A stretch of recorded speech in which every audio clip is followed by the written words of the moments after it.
Welcome back. So now we're up to chapter 13, the age of dissent and division, 100-year scope between 1500 and 1600.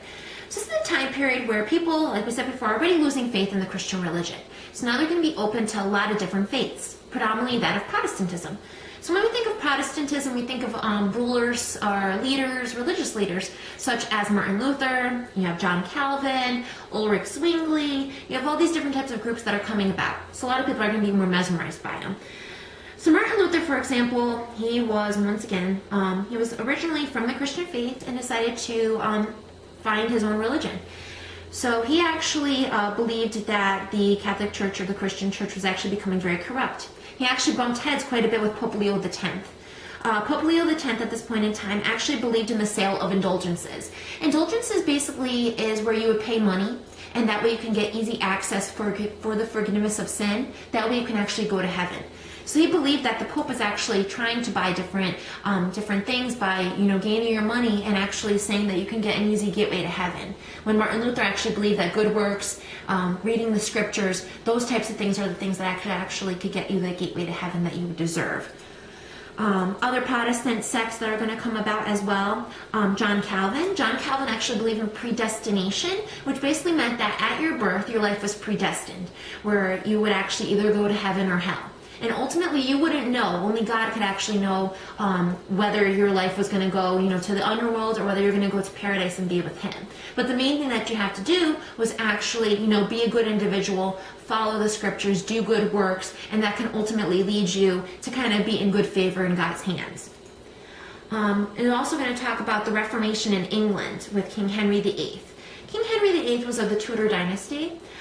He was actually one of those individuals who had many wives, and many wives, I guess you could say. So because the papacy did not want to give him an annulment or a divorce from his wife, he actually decided to form the Church of England. And the Church of England meant that he would be the supreme head of the church. So he would actually be able to get an annulment from his wife and then once again find another wife. The only reason why King Henry VIII wanted so many wives was the simple fact is that he wanted a male heir. Unfortunately, he had many female heirs. Say, for example, Elizabeth the Virgin Queen. He also had Mary Tudor. So a lot of different daughters he had, but he did not have the male heir until he ended up having Edward as a son. But of course, Edward did not live that long. So of course, the Reformation still had a strong effect in England with the creation of the Church of England. Another thing that I want to finish up on is the establishment of Martin Luther and his 95 Theses. Martin Luther wrote this dissertation, or this, template, I guess you can say, of the 95 Theses, which basically listed the 95 grievances that he has against the Christian Church and Pope Leo X.